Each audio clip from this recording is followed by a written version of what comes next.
She's Kate Lavagna. And she's Kaysha Louvain. And this is Tea for Two. Us, you, and a nice little brew. I quite enjoyed that little vocal trick. Yeah? It's nice. Yeah. Yeah. That's all I had to say about that. Did you want a round of applause or Yeah. did you? Okay. We should have one of those, way, like fake ones. You know, like click like a keyboard. Yeah, and yeah. it goes, way. Okay. I'll put it in on post. Yeah, we need some more. I think season 3 we're going for more sound effects. I'm going to bring a little MIDI keyboard in. Oh God. When we'll have Please. like there's going to be like different sound effects. So we have guests in and they say something, we'll be like, Yeah. They like that answer. And it'll definitely be after, what do you think about this? We'll let them talk for 3 minutes and go, right. I've always said that. Tea? I want it. Yeah, go on then, please. I've always wanted a big buzzer. Yeah. A buzzer? Yeah. Big buzzer, like big. Do you know like what they have on the Little Britain. Little Britain. Oh! Can't see that Britain's stuff. Got Talent. Britain's Got Talent, the big golden buzzer. Yeah, when One they of them. golden buzzing them through. Yeah, I want one of them. That was an actual mistake. I'm so sorry. What on earth is that doing there? Gosh, that was last week. Okay, that's fine. What? We're talking about old people today. Have we got to call them that? No, they'd actually not. And you know, this is what we're going to talk about. My gran is absolutely not an old person in the stereotypical way that you think. She's got Instagram, Facebook. She emails all the time. She's on WhatsApp groups. She knows how to send a disappearing message on WhatsApp, which I assume was a mistake the other day. But if not, good on her. Like she's amazing. We always say we're like, if anything, we complain she's on there more than us. Do you know what I mean? It's like, flipping heck, get off Facebook now. Or she's like, look at this thing. I know. And it's great though. I way prefer that than the opposite, which is like, I feel like such a different generation to you because I'm always on my phone and nothing I show you will make sense because you're out of it. I like going down like to my nan's and she's like, no, she haven't got a mobile phone. Well, they have tried to give it one. She's got to work it. Yeah. She don't want to. And that's fair enough. I think that's cool. So she obviously doesn't go on the internet. Where my Bamp is complete opposite. He's got like a tablet. Yeah. He's got a computer there. He's got a phone. He still runs around with like the great grandkids, and he's in his 80s. Like he is nuts. And then you gotta stop yawning when I'm talking. So sorry, I need coffee, not tea today. I'm knackered. Go on. You are. Your eyes have just glazed over now. I'm like, uh-oh. Go on. I'm loading a thing. And then obviously I like going down. My nan doesn't really know anything. She only knows like what's on the telly or what's on the news. Yeah. But then it's great because she can tell me what's been on the news because I don't watch the news. The headlines. I don't watch it. Yeah. But I've read stuff on social media about it and we can swap. It's great. Information. So we're like, oh, this is what I've read, seen on I don't know, like Facebook and Instagram or TikTok or whatever. And she's like, oh, well, this was on ITV News or BBC News. And that's interesting. That's really cool. About that. Yeah. And I bet there's very different amounts of information and different levels of appropriate information being given to you off the different platforms. Because BBC, ITV, Channel 4, they've all got different and obviously regulations. They still read the newspaper as well. Wow, yeah. So that's great. So that's like, a dying thing, isn't it? The newspaper. I always go down there. There's a newspaper down there. Obviously, I don't read the front. I usually flick it over and I do that in my grand's house sometimes. I read the sports. If I sit in the kitchen and she's got magazines or something there, I'll have a little look. Have a look. It's great. But I would never buy a newspaper. No. Wow. I know. That's but I do actually like another topic for a different day. I would really love to get like a bookworm on, or we could go to like Hay Festival next year. Yeah, that'd be nice. Or something. And I just want to talk about reading because I actually miss.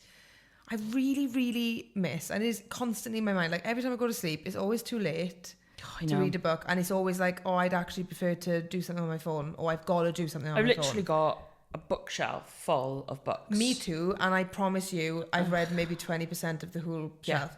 And what I do, which is hilarious, anyone who knows me, if I'm like, I stayed with my friends Mo and James in London when I did that job, the Vamp, a few months ago, and like, I'll take a book with me to London, like a new one, and I will wholeheartedly truly believe, with everything else going on in terms of staying in somebody's a different house, different country, working with different people, trying to learn a script, which is brand new. In a week, might I add, 7 days, on a very, like, got my symbols on my back, so I can't really afford to be adding an extra thick hardback book in my bag, but I will with my laptop. And even on the train, is a choice: read or go on your laptop and get a few more emails done, or a few more. And I never choose the book, and it's like, it annoys me because I promise you, I used to be such a little bookworm. I used to enjoy going to bed a little bit earlier in order to go, right, I'm going to get another 2 chapters done of these brilliant books, and I'm completely invested in them, and I've got no other distractions. And I think part of that's come from my gran. She's an English teacher. Yeah. So Granny June, for the listeners. There was always such a huge like emphasis on, you have to read, and you have to know how to read, and you have to just absolutely give your brain, like, shut off from the world and engross yourself in a book. Yeah. You know, but I've lost it. I've completely lost. Isn't that funny? Like, I got that from my nan as well. So my mum's always been big on reading. She read to us, obviously, since we were very, very little. And that's stayed all through. But my Nana Jan would always have a book. Nana Jan. Jana. Yeah. Love that. So she'd always have books. When I'd stay over, they'd be booked by the bed, or they'd be booked downstairs. Yeah. She would look massive. Dan Brown. Dan Brown, like the maybe mysteries. All those kinds of books. So I got that probably from her as well. But I'm the same as you. I can't remember the last time I opened a book, and I will still go and buy another book. And I'm like, oh, that's a really good book. Oh my God, don't get me wrong. Visiting Waterstones in Oxford when I was doing Fisherman's Friends there, because I had a day off and I had nothing else to do, going into the coffee shop, going, I didn't actually bring a book with me this time. I'll just buy a brand new one that I'll probably read 3 pages of in this, and put it on Instagram that I'm in a coffee shop reading a book. I still haven't finished that book now. I've just brought it back with me, and it was heavy. Yeah, I do the same as you. I'll go to bed and I'm like, if I do this email now, that will save me a little bit of time tomorrow morning. Yeah. Okay, and then I do one email, and then all of a sudden it's bang, bang, bang, bang, bang. 2 hours gone, and I'm like, I can barely keep my eyes open. I gotta go sleep now. Can't read now. It's a lost art for me, reading. I know. And I really miss it. I miss it. I even dabbled with audiobooks. To see if you could just get back into like giving your mind rest by in somebody else's world. Like. But I didn't like it. They read too slow. It just didn't feel right. And like they were reading, and sometimes I'd be like, oh, let me go back a minute, because I'd be like, is the picture in my head exactly how this is? Yeah. So, and you just can't with the audiobook. And I think in university, obviously like drama school, I had so much to learn, like all the time reading, like Shakespeare, like I think I lost it there.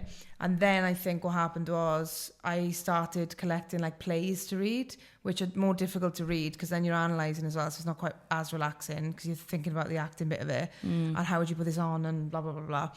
And then I started, in the pandemic, started listening to Happy Place, Fern Cotton's podcast, which I love, and I think it's brilliant. Huge shout out to Happy Place, because that's what got me into podcasts. Actually, that was one of my first ones that I was going to say started listening to. She was one of the very, very first to do a big one like that. Yeah. And she does a festival and everything now, which I'd love to go to. Well, she does the north and the south one, doesn't she? Yeah. I really love to go to that. Actually, we have to look next summer, because they do like yoga and it's all about women's health and there's all the stuff. Oh yes, like everything, mental health, yada yada yada. But she was the first podcast. I'd listened to a few other episodes of other ones, but that was the first one that I listened to consistently. And through that, she released the Happy Place books. And I bought them. And they're like self-help books. There's one called Be Quiet, Be Happy, Be Kind. And they're about different parts of your head, I suppose. Yeah. And I worked my way through those quite slowly. And then I was like, oh, self-help books are a thing. And then like Matt Haig. Is it Matt Haig? The author who did, I can't remember the name of his book now, but I think he was one of the guests on Happy Place. And then all of Fern Cotton's kind of Happy Place thing was really focused on mental health, and all these people coming in to talk all had their own self-help books. And I think what I've done is I've tricked myself out of reading just like fiction or non-fiction. Yeah. So I'm now like, for me, a lot of the books I've got are like by people I admire, like Florence Given. She writes a lot about like women, and so I've got her book, but that's more of a chaptery flicky out in and out of. Yeah. I've not really read a book in a long time that's a story that I'm waiting to find out what happens, that's really grabbed me. I miss that. Yeah, me too. I used to love that in my teens. It's like escapism. Twilight. I read all the Twilight books. Oh, yeah. And oh, again, my God. I was like, I wouldn't put it down. No, I know. When you get a book that you can't put down, it is such a special feeling. And to be honest, going back and actually reading those books was like... dreadful. They're not good. But I was at that age where I was like, Bella's going to kiss Edward. But but that was a great thing. It was almost that the writing of it was so aimed at teenage girls that it didn't really matter. Yeah. I don't know if I still got my books anymore, but I used to. But then I started the self-help book thing and then realised that they didn't make me want to consistently read them. They were just nice to have, I suppose, for now and again. So then I didn't really get into the habit of that. So they were all on my shelf. And then also, then I was like, okay, maybe I try and ignite my love again of reading by getting people's biographies. So I've got like Miranda Hart, Ruth Jones, and I got all the people I love. Yeah. But again... Dolly Parton, I've got so many. Miriam Margolyes. Margolyes, yeah. I've been carrying the Miriam Margolyes book around for the best part of 2 years and I have not read a single page of it. It stays at me every day. I still haven't finished Tina Turner's. Oh, I'd love to read that. I say that. I'd love to read that. I know. I would also love to read that.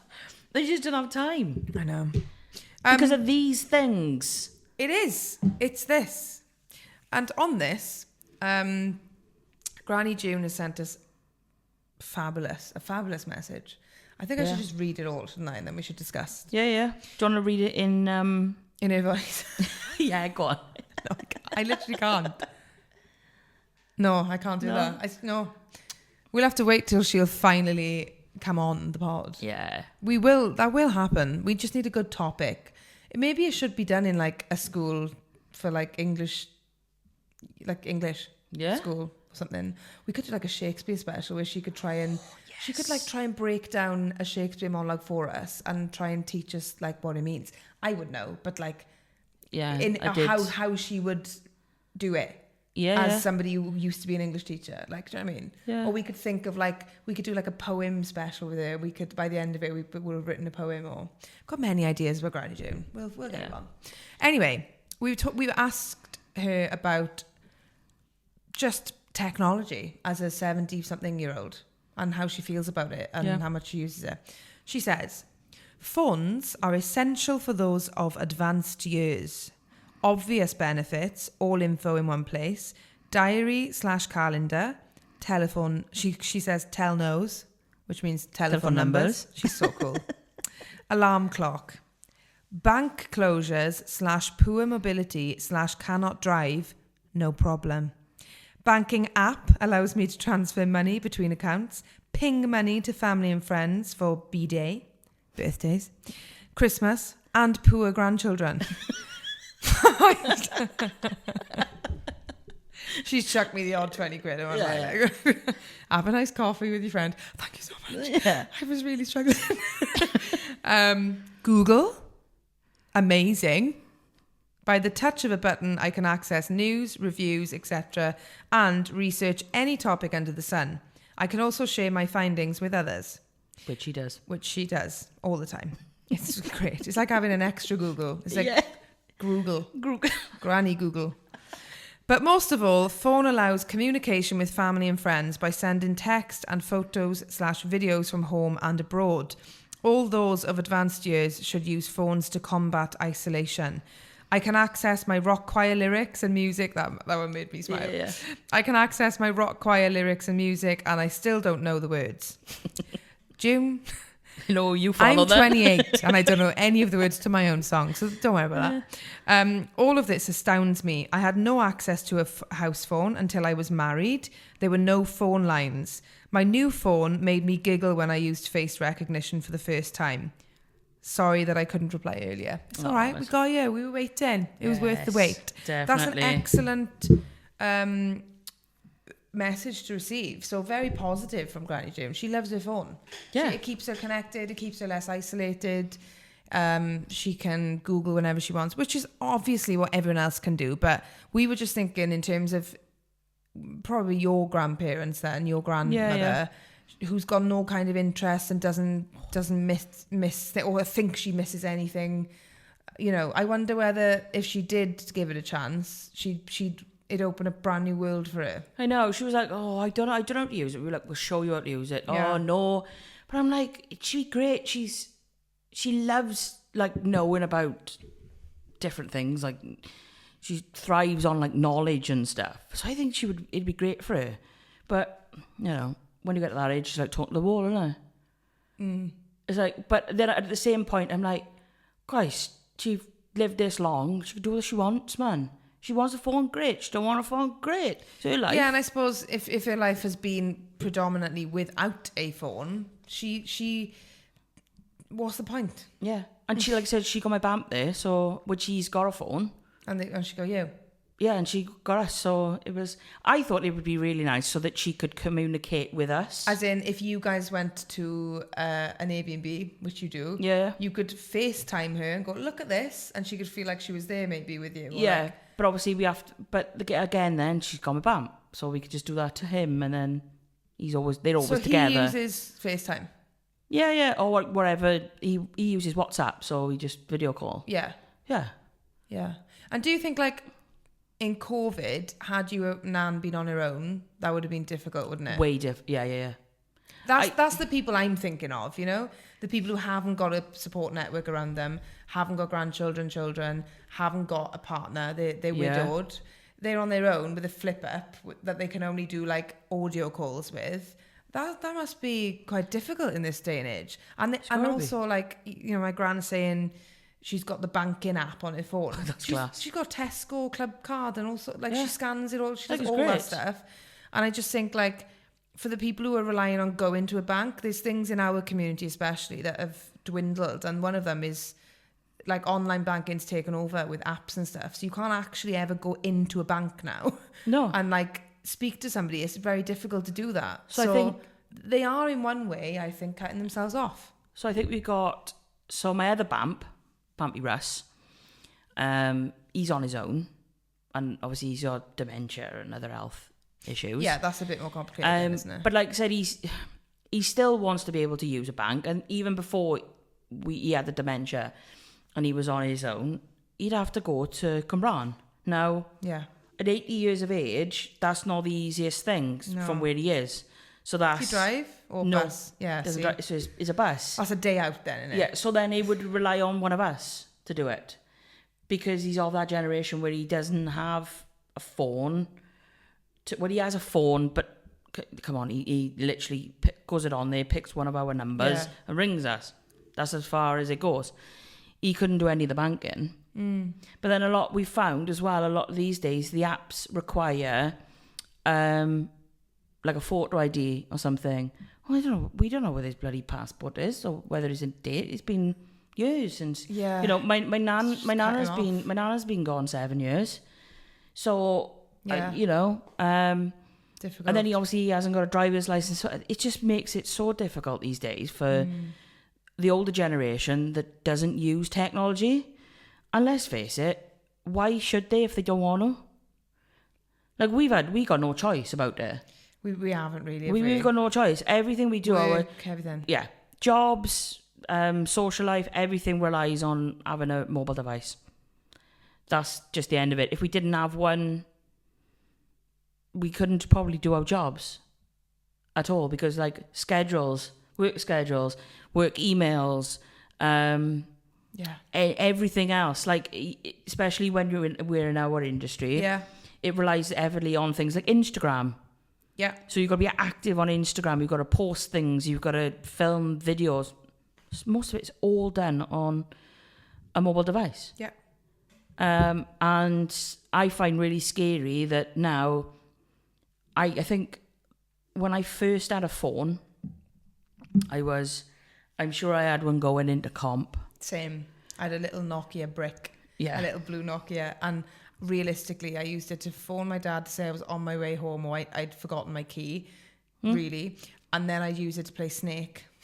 Yeah. On the school bus. Yeah. That's literally all I used it for. And then I think it went a little bit, I went into like the Sony Ericssons and the Motorola's. I think I was jealous of my sister because she got a BlackBerry. Oh, I with the keypads. And I remember trying to steal her off it at like Lavagna, and because I was on a Nokia, I was like, this is mad. My fingers were too big for it. I loved my BlackBerry. That's when arthritis began for everyone. Yeah. But I see kids now going around. They're like 6, 7. And they got a mobile phone.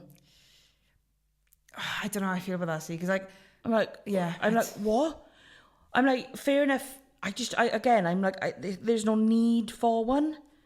I'm like, if they're at that age, you are collecting them from school.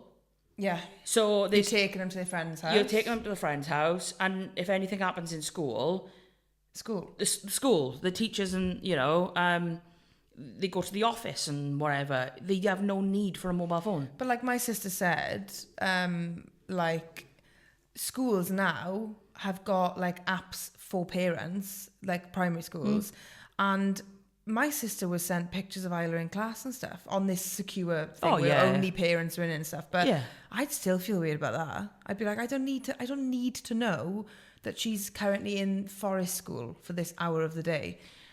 And also, even down to like baby monitors, people used to raise children without being able to see if they were sleeping in the next room. Like, isn't that mad? One of the things all parents have now is a monitor that is by the cot, black and white or whatever, or probably coloured now, I don't know. Yeah. And you can see in the middle of the night if the baby's crying, rather than going in to see the baby, you can just have a little look and go, oh, no, they're fine. Or just talk to them on there. Bad sleep. Yeah, shh. It's the difference. Bad sleep. I'd actually, if I was a mum and my baby was crying, I'd be in bed. I'd look to see if they weren't if they were fine. Yeah. And if they were fine, I'd put the button and I'd continue to sleep. And I'd go, shut up.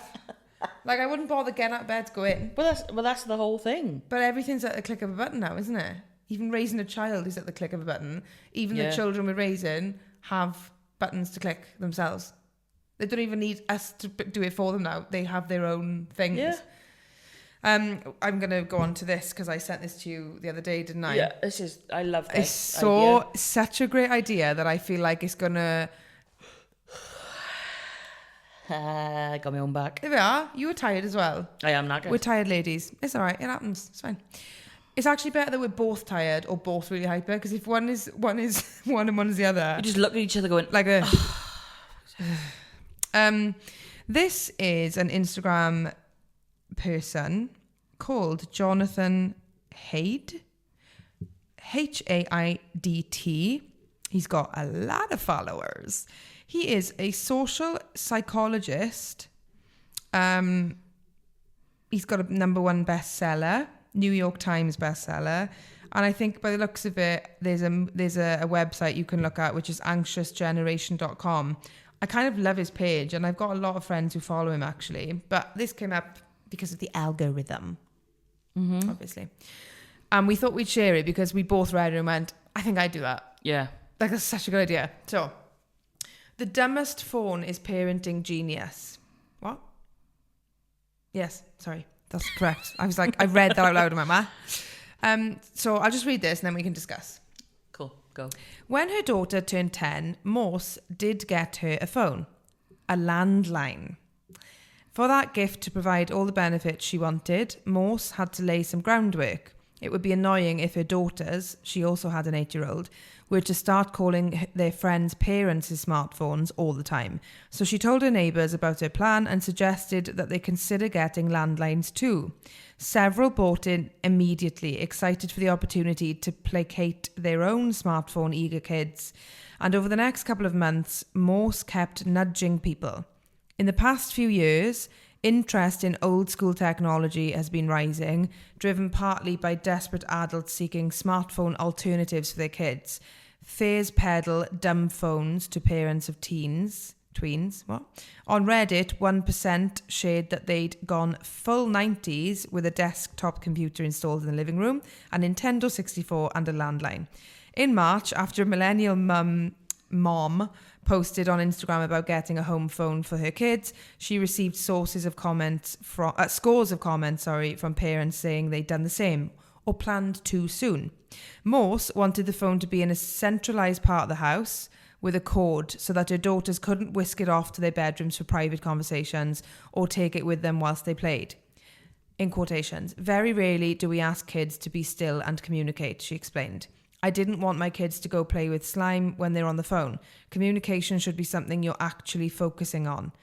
Not all of the parents in her pod got corded phones, but everyone I spoke with told me that the devices, corded or not, had helped their children become better listeners and more empathetic communicators. Because audio-only calls tend to come with fewer distractions, no faces to look at, no enticing filters or emoji, Masterson sees her sons. What? Filters or emoji? Oh, Masterson sees her sons. Really tune into what people are saying. Mindy Hull, another parent in the neighbourhood, has noticed a similar pattern with her 8-year-old daughter. The progression from January until now, in the way of her daughter, can engage people in conversation is mind-blowing, Hull told me. She's practicing listening and better understands the meaning in subtle verbal cues. Since the landline pod started, the kids have been arranging their own play dates, although they still have to ask parents for permission. And when an in-person hang isn't possible, they've still been able to connect.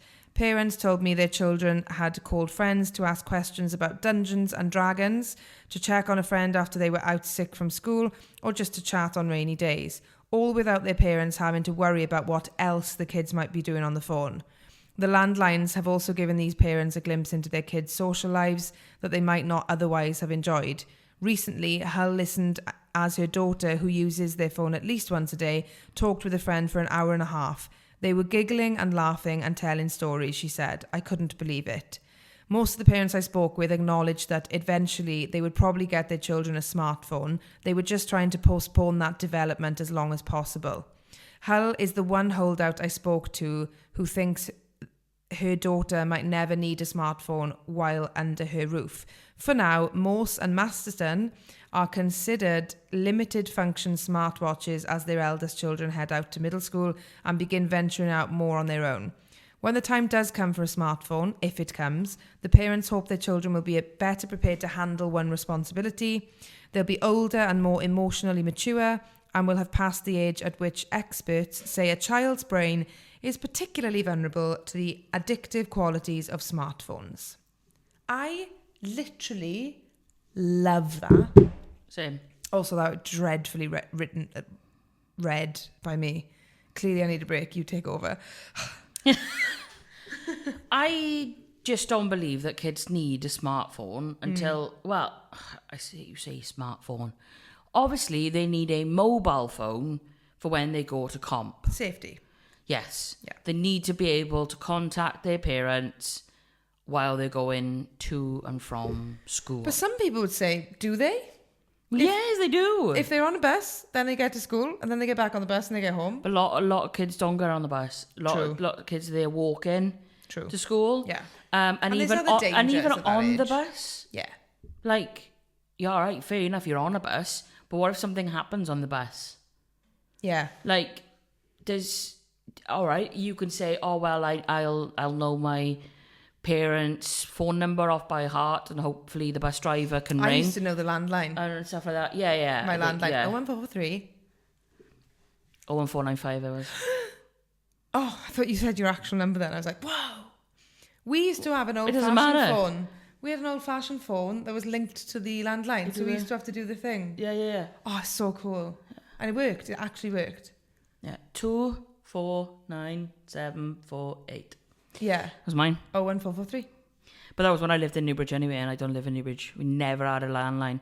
When we moved up there, they were like, Sky were like, do you want us to put it in? And we were like, no, we're never getting a house phone, so there's no need. Yeah. It is like a lost thing now, I think, isn't it? A landline. It's just, what's the point? Yeah, mobiles. Yeah. You just got mobiles. But this idea of so probably from about Isla's age now, 5, 6, 7, when they start going, I want a mobile, or way too young.